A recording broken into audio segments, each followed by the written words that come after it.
धर्मेंद्र यादव। धन्यवाद अध्यक्ष जी। मैं इस संविधान के 129वें संशोधन अधिनियम के विरोध के लिए खड़ा हूं।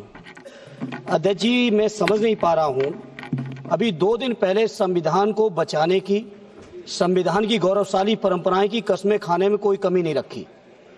2 ही दिन के अंदर संविधान की जो हमारी मूल भावना है, 2 ही दिन के अंदर संविधान का जो हमारा बेसिक स्ट्रक्चर है, 2 ही दिन के अंदर संविधान का जो हमारा संघीय ढांचा है, उसको खत्म करने के लिए संविधान संशोधन बिल लाए हैं।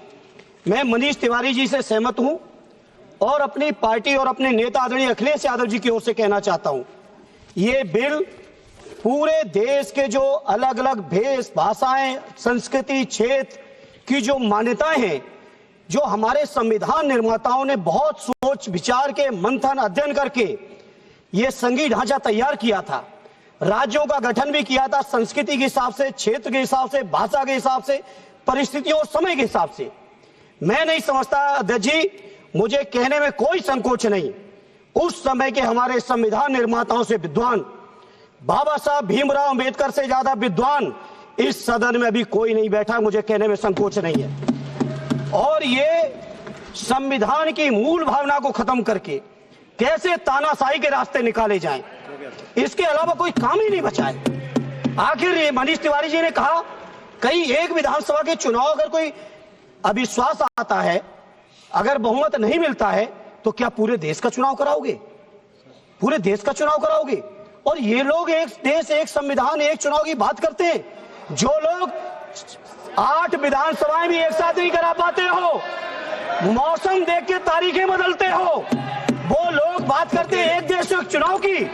इसलिए अध्यक्ष जी, मैं अपनी पार्टी की ओर से, अपने नेता आदरणीय अखिलेश यादव जी की ओर से इस बिल का पुरजोर विरोध करता हूं और आपके माध्यम से देश के जनमानस से कहना चाहता हूं, ये भारतीय जनता पार्टी के लोग तानाशाही लाने के नित नए रास्ते लाते हैं। जो 8 विधानसभाओं का चुनाव एक साथ नहीं करा पाए, 4 राज्यों के चुनाव एक साथ नहीं करा पाए, वो पूरे देश की लोकसभा और सारे प्रांतों की विधानसभाएं एक साथ कराने की बात करते हैं।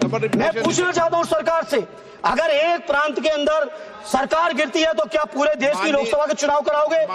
क्या अगर लोकसभा के चुनाव के चक्कर में उस प्रांत के लोग क्यों सफर करेंगे? अरे चर्चा कर लेना, अरे कुछ नहीं बचा है, कुछ नहीं बचा है आपके पास। अध्यक्ष जी, सदन को थोड़ा सा सिस्टम में लाएं।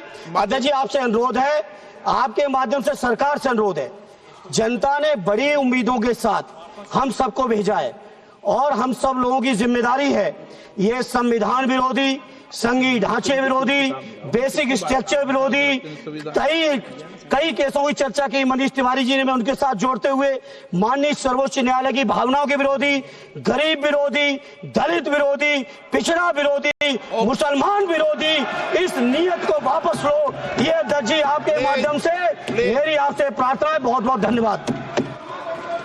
एक मिनट प्लीज। माननीय सदस्यगण, हम संसद के अंदर हर विषय की अलग अलग प्रक्रिया होती है। जब राष्ट्रपति भाषण होता है, जब बोलने की प्रक्रिया अलग होती है। संविधान पर, उसकी 75 वर्ष की चर्चा पर जब विषय अलग होता है।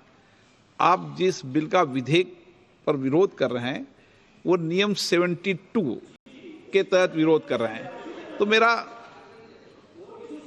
मेरा आप सबसे आग्रह है कि हम संसद की मर्यादा, परंपरा, उसकी चर्चा को उच्च कोटि की बनाए, तो नियमों के तहत 72 में के परिप्रेक्ष्य में आप 1 मिनट प्लीज